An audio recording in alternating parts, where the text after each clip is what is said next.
হামুন কৰি আহিছে বাকী মাত্ৰ দুৰ্যোধন দুৰ্যোধনক শেষ কৰিব পাৰিলে আৰু কৰ্তব্য শেষ হ'ব সিহঁতৰ বাবে বিশেষ চিন্তান্বিত হ'ব লাগিব দাদা তীৰ্থৰ পৰা ধৰি লাগে দুৰ্যোধনক শেষ কৰিব নোৱাৰিলে পিছত পৰা কিন্তু তালকৈ কৰিব দুৰ্যোধন দাদাৰ পৰম ভক্ত নহয় সকলোকো লগে লগে আঁতৰাব লাগিব নহ'লে হয়তো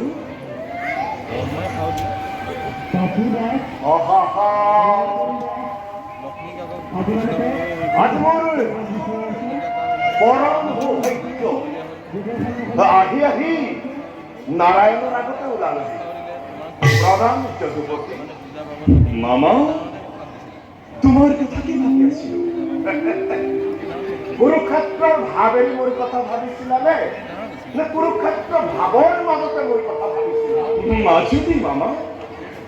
তেন্তে আমাৰো চাউল উকলি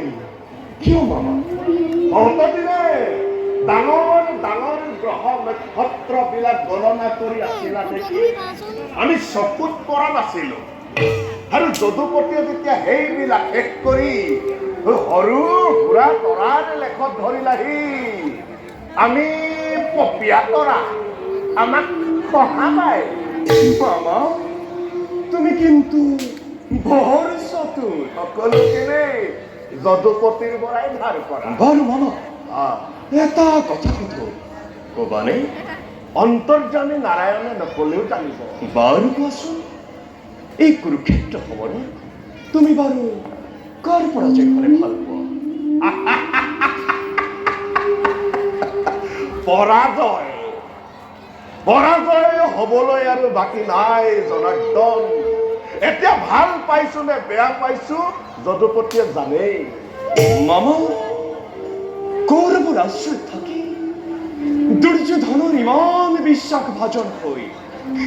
বিশ্বাসঘাতকী হলা কিয় তাৰ উত্তৰো আজি নাৰায়ণক দিব লাগিবনে তুমি বৰ নিষ্ঠুৰ আৰু তুমি মই মোৰ কৰ্তব্য কৰিছো তেনেহ'লে মোৰ কৰ্তব্যৰ কোনখিনি বিকৃতি হ'ল দয়াময় ভাগিনী ভাগিনী বুলি মুখৰ অমৃতেৰে ভোলাই অন্তৰৰ চিৰ সঞ্চিত হলাহল বিক্ষোৱাতকৈ সমূহ সমৰতকে ধাৰণ কৰি শত্ৰুতা আচৰণ কৰা অনেক গুণে মামা যদুপতি ক্ৰোধান্ধ মানুহ মোৰ এই প্ৰতাৰণা মোৰ এই প্ৰবঞ্চনা ক্ষমাৰ অযোগ্য বুলি জানো কিন্তু কিন্তু পূৰ্ণ ব্ৰহ্ম ভগৱন্তৰে কপট নিদ্ৰাতকৈও মোৰ এই আচৰণ বেছি দুখনীয় নে ভুল বুজিছা মামা ভুল কৰি কৰি ভুলতেই অভ্যস্ত হৈছো এতিয়া আৰু শেষ বতৰত সেই ভুল নাভাগে মাধৱ মামা তোমাৰ দুখতে আজি কৌৰৱ কুল ধ্বংস হল স্বৰ্ণ লংকা ধ্বংস কৰিছিলে ৰাজভ্ৰাতা বিভীষণে আৰু আজি স্বৰ্ণময় ভাৰত ভূমি শ্মশানত পৰিণত কৰিলা ৰাজমাতুল তুমি শকুনিয়ে হে মাধৱ মোৰ ধন্যবাদ গ্ৰহণ কৰা নুবুজিলো মামা অতি সহজ পৰ পদহেবি শকুনি দুৰ্যোধনৰ অন্নৰে পালিত দৰিদ্ৰ শকুনি প্ৰবঞ্চক প্ৰতাৰক ৰাজদ্ৰোহী শকুনিৰ মূৰৰ ওপৰত ভাৰত যুদ্ধৰ সকলো দোষ সকলো কলংক জাপি ত্ৰিজগতৰ প্ৰতি নাৰায়ণেই যেতিয়া দুখৰ হাত সাৰিব বিচাৰিছে সেই শকুনি সামান্য শকুনি নহয় এই শকুনিৰ জীৱন ধন্য আৰু জনমো ধন্য আৰু এই জনমৰ গৰাকী তুমি যদুপতি মোৰ ধন্যবাদ গ্ৰহণ কৰা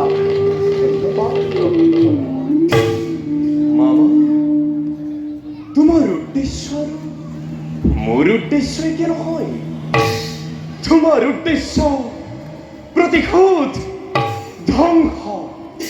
আৰু মোৰ আমি यदा यदा हि धर्मस्य ग्लानिर्भवति भारत अभ्युत्थानमधर्मस्य तदात्मानं सृजाम्यहम् परित्राणाय साधूनां विनाशाय च दुष्कृतं धर्म संस्थापनार्थाय संभवामि युगे युगे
সমাধান কৰিব নোৱাৰে এই কাম সমাধান কৰিব হইলৈ জনবধৰ দিনা সকলোৱে কোৱা কথা দি মোৰ কৰিছে মনত হইল এই দুৰ্যোধনৰ নাম ৰক্ষা কৰিব লাগিব আজি সেই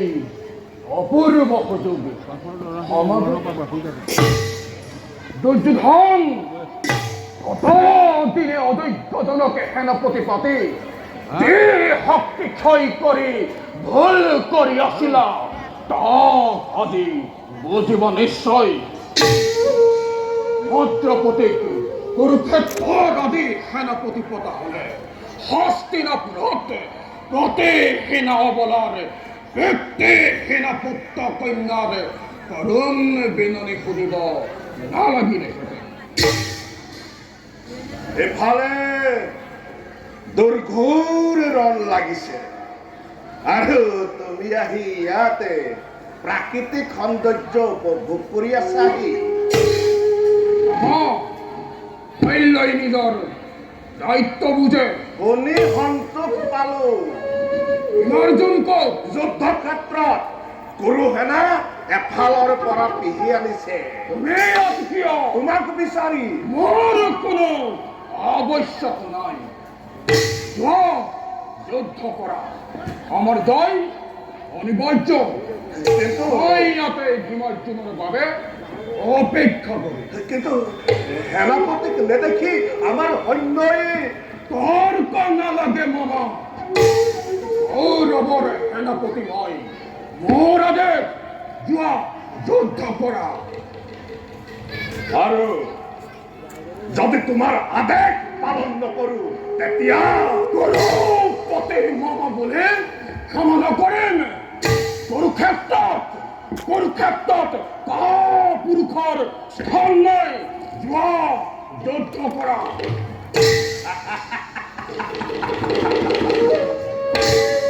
হল্ল হল্ল ভাৰত যুদ্ধৰ অৱসান হওঁ হওঁ ৰথি গল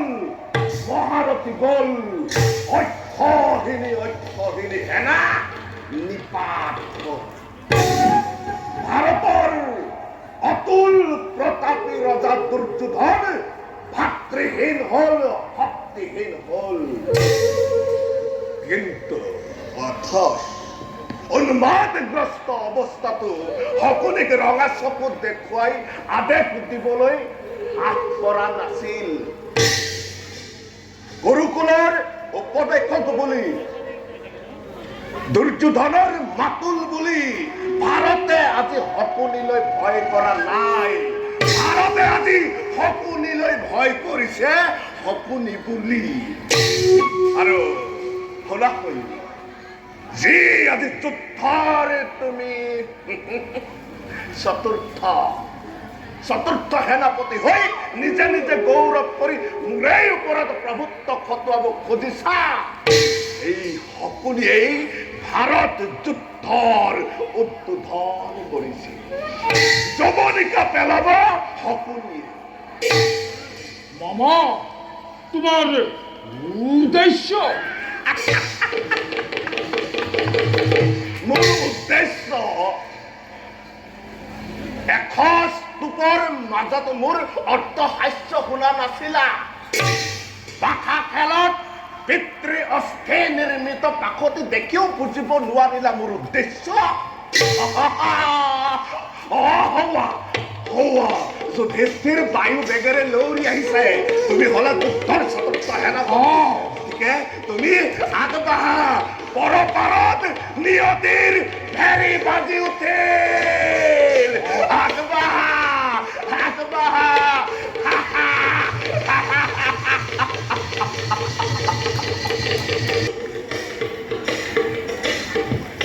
ইয়াতো নাই, ক'ত পলাল? পৃথিৱীৰ ইমূৰৰ পৰা সিমূৰলৈ বিচাৰ কৰি হ'লেও কুৰংকাৰ কণ্ঠৰ পুত্ৰ শকুনিকে হত্যা কৰিম।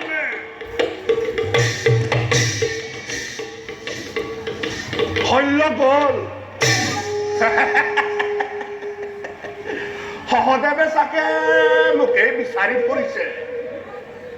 দুৰ্যোধন বিদায়।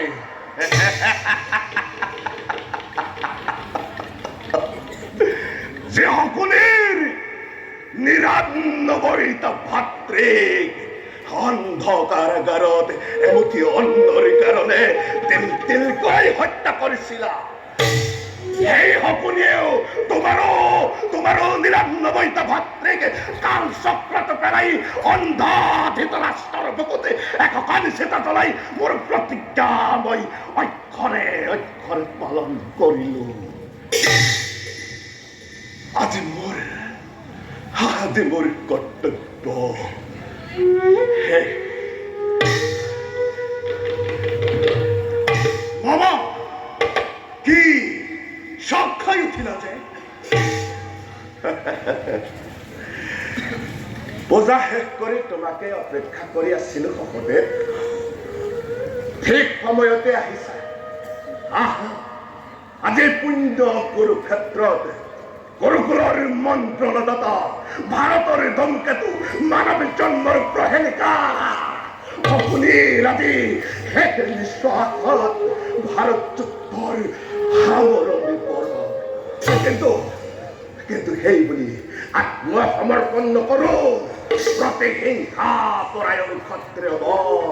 ময়ো চালনা কৰিব জানো সহদেৱ। লোৱা অস্ত্ৰ লোৱা। পিতা,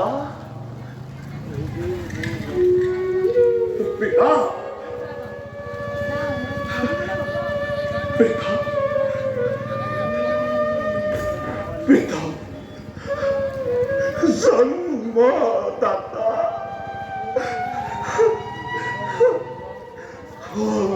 তোৰ হলিতেৰে ৰাঙালী মোৰ জীৱনৰ ৰঙা জবা পাই তোমাৰ পাদ পদ্মত স্পৰ্শ কৰি পিতা।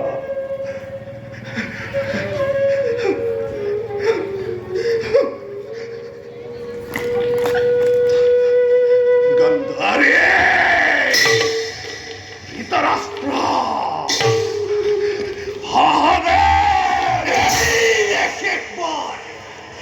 গৌৰৱৰ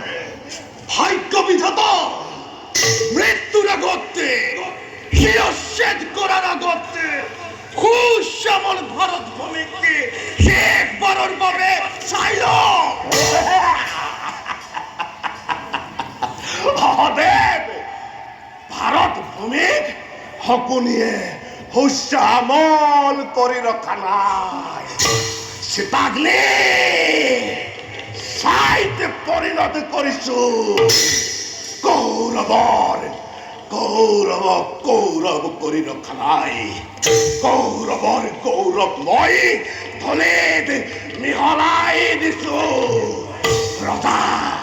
ৰজা দুৰ্যোধনক মই ৰজা কৰি ৰখা নাই পথৰ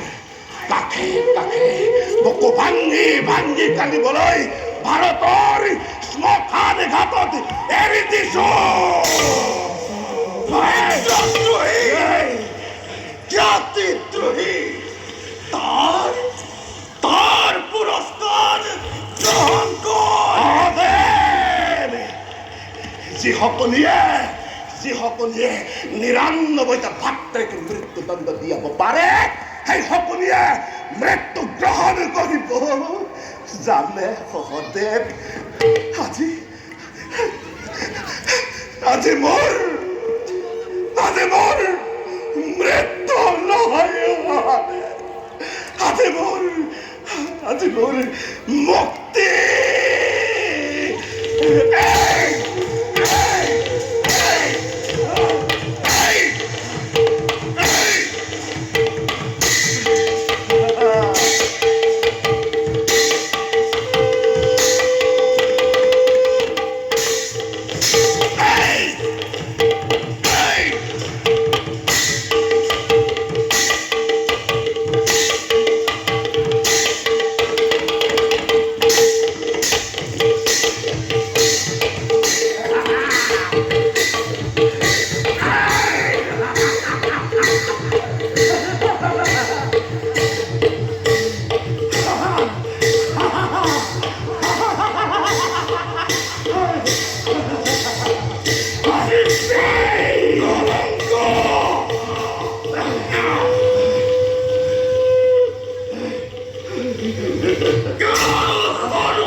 ব্যাধৰে মুখে জানিব পাৰিছো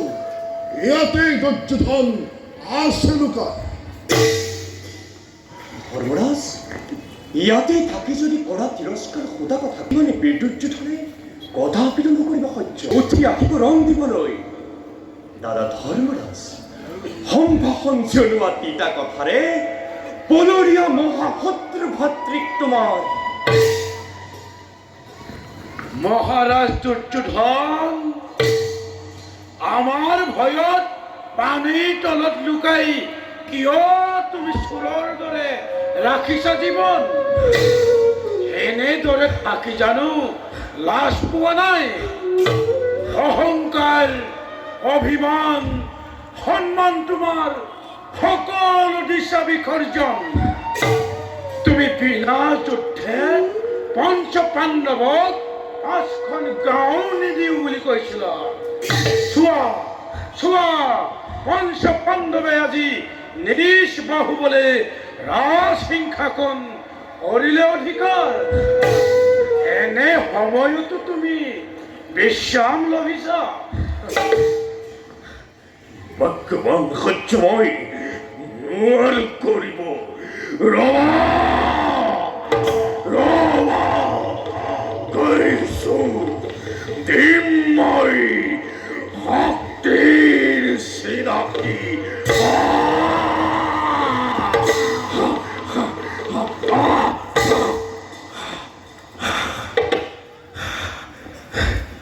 শুনা যুধিষ্ঠিৰ এতিয়াও নকৰি কৰিম খমৰ ৰজা হৈ জন্মিছিল তেতিয়া ৰজা হৈ বাহুৰ বলেৰে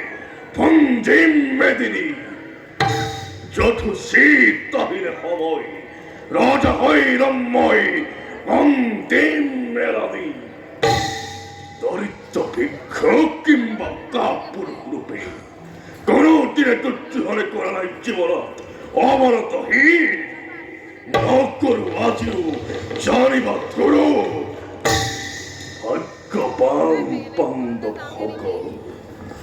ভাগ্যৱান পাণ্ডৱসকল নাভাবিবা হীন বুলি ভীৰ বুলি মোক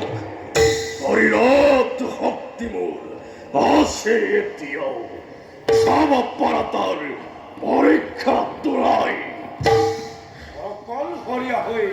এই সহায় ভাৱে তুমি কিদৰে যুঁজ দিবা কংস পাণ্ডৱৰ সময় গতিকে তুমি ইচ্ছামতে যিকোনো এজনৰ যুদ্ধত কৰা পৰাজিত যদিহে যুদ্ধত হয় জয় তোমাৰ তেন্তে সকলোকে আমি হম পৰাজিত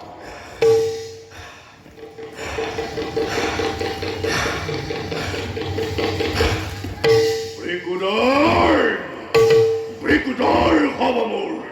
যজ্ঞ প্ৰতিদ্বন্দ্বী তেন্তে দ্বিতীয় বন্ধু ব্ৰিকুদৰেই যুঁজক তোমাৰ সৈতে তেন্তে পূৰ্ণ হব আজি ভীমৰ প্ৰতিজ্ঞা ব্ৰিকুদাৰ যুদ্ধ নকৰি পলাও তেন্তে আৰম্ভ হল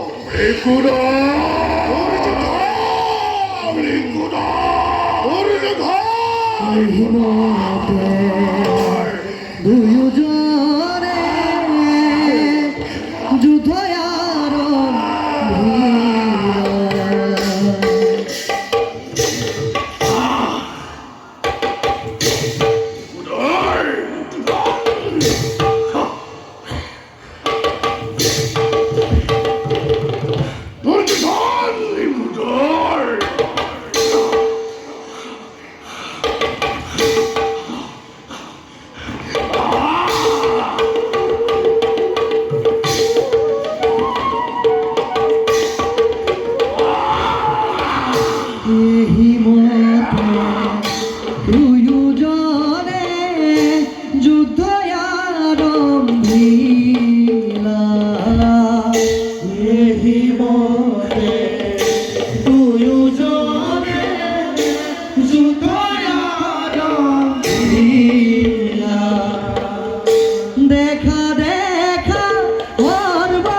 দেখা দেখা সর্বজনা ঈশ্বর লীলা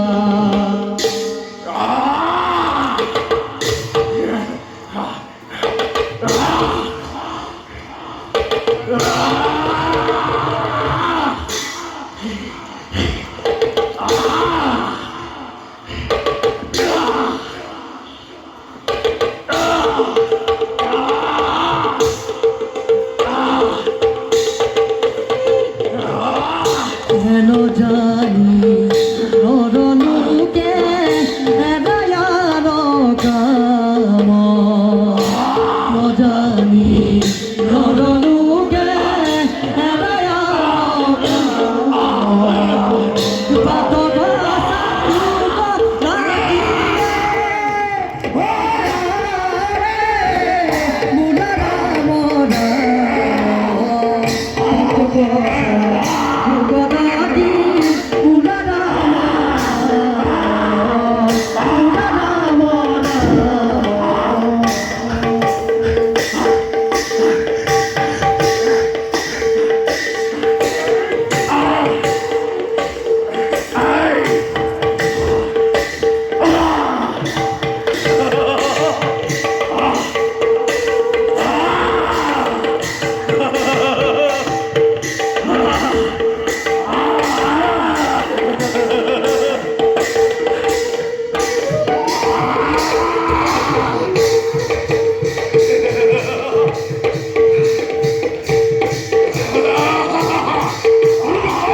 আহ